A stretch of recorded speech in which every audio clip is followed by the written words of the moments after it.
सभी तालियां बजाकर हार्दिक स्वागत करते हैं।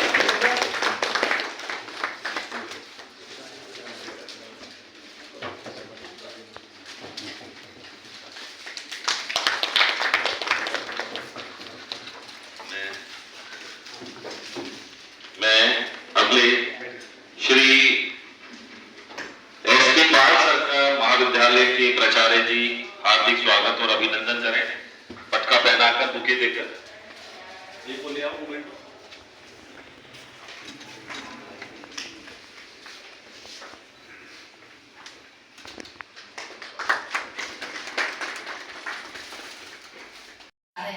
तो हमें तो नहीं जाना है नंबर 1 पोजीशन पर, सबसे ज्यादा पोल्यूशन वाले हो जाएंगे हम। और हमारा देखिए कितना sources of anthropogenic green house gases क्या है। हमारे ट्रांसपोर्टेशन से 28% जा रहा है, 34% इलेक्ट्रिसिटी जनरेशन और 20% इंडस्ट्री, और बाकी एग्रीकल्चर वगैरह से कुछ नहीं है। लोग में बहुत बड़ी बड़ी आवाज उठाई, अरे गेहूं की खेत है उसमें से मीथेन निकलती है। अरे कितनी निकलती है, बाकी सबसे जो निकलती है उसका तो कुछ भी नहीं है अंश, और उतना तो पौधों से उत्सर्जित होगा, और वो उसको जानते निदान कैसे करना है। हमारे दिए हुए इतने सारे प्रदूषण का तो निदान वो नहीं कर पा रहे क्योंकि हमने पौधे काट दिए, पेड़ काट दिए। और फॉसिल फ्यूल से जो CO2 निकलती है, हाँ यहाँ एक बात पर आपका ध्यान आकर्षित करना चाहती हूँ। हम कह सकते हैं कि हमने इतना उत्सर्जन किया, मोटरसाइकिल चलाई या कार चलाई, ऑटोमोबाइल जितने भी इस्तेमाल किए, उनसे तो ये 81% फॉसिल फ्यूल्स हमने यूज करे हैं, तो क्या नुकसान हो गया? CO2 तो निकल रही है, लेकिन ये CO2 जो फॉसिल फ्यूल वाली है, कार्बन 14 और कार्बन 13 वाली, ये C12 यानी नॉर्मल CO2 नहीं है। जो एबनॉर्मल CO2 है उसको प्लांट भी नहीं देता, तो उसे कहीं तो नीचे डालना पड़ेगा। वो अगर उससे फोटोसिंथेसिस करके हमें खाद्य पदार्थ नहीं दे सकता, तो ऐसे वाले कार्बन को उत्सर्जित करने का हमारे को क्या अधिकार है इस प्रकृति में इतना डालने का?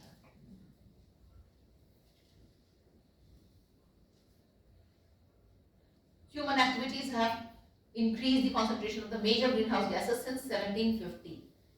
मतलब जो भी थोड़ा बहुत औद्योगिकीकरण था तब, उससे हमने धीरे धीरे कंसंट्रेट किया, तब ध्यान नहीं किया क्योंकि थोड़ा थोड़ा था ना, तो ना हमें पता चला ना हमने प्रकृति की ओर ध्यान दिया। पर धीरे धीरे करते करते क्या दिखता था ये 1979 में, फिर 2003 में, 2010 से 30 तक ये समझा गया कि 40 से 60 तक इतना कम हो जाएगा, और 70 से 90 तक ये कहा गया। और मैंने देखा कि 2005 में ये स्थिति है, ये एज है आइस की।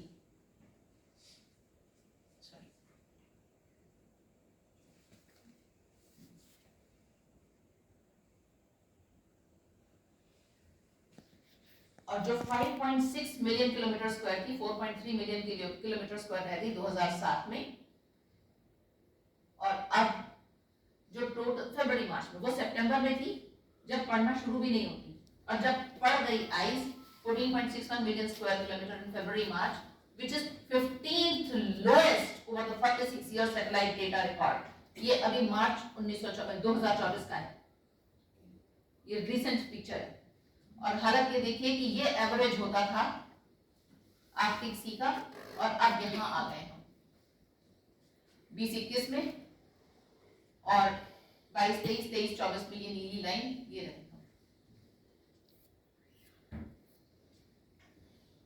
ये नेशनल रिपोर्ट्स ही हैं, मैं इन पर ध्यान नहीं केंद्रित करती हूँ।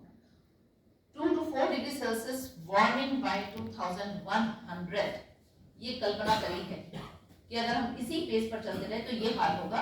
And 0.18 to 0.59 metre rise in sea level, metres में आ गया 0.59, भले कह रहे हैं आप उसे मिलीमीटर में गिन। मैं एक श्रद्धा वाले स्थान पर आए, तो हमारे प्राचार्य महोदय प्रोफेसर गिरीश सिंह जी, आज के मुख्य वक्ता प्रोफेसर लारी आजाद जी, विशिष्ट वक्ताओं में प्रोफेसर सुनील चौधरी जी, प्रोफेसर शेखर शर्मा जी, प्रोफेसर विकास शर्मा जी, प्रोफेसर अमिता शर्मा जी, मैंने इनका नाम अंत में लिया, ये लोग मेरे अनुज हैं, दोनों ही छोटे भाई, और भगिनी कहूं मैं तो पहले बहन है तो बाद में भगिनी हुई होगी, बाद में मैं भाभी हुई होगी तो मैं भाभी नहीं बोलती हूँ इसीलिए। Doctor Tarun ji, doctor PK. Tyagi ji और शेष सभी शिक्षक एवं यदि यहाँ कोई विद्यार्थी है तो उन सभी को सर्वप्रथम मैं नमन करती हूँ। ये संभव नहीं है कि हम एनवायरनमेंट की बात करें, पर्यावरण दिख रहा है कि सब सी के किनारे ही है, वो बांग्लादेश है, इधर कलकत्ता है, इंडिया है, आपको ये सब दिखता है। 1 to 5 meters in Bangladesh, 7 to 8 meters in Florida, यहाँ बढ़ेंगे तो फ्लोरिडा भी गया, ये नहीं कि हम ही जाएंगे वो भी जाएंगे, समुद्र तो न्याय करेगा ना।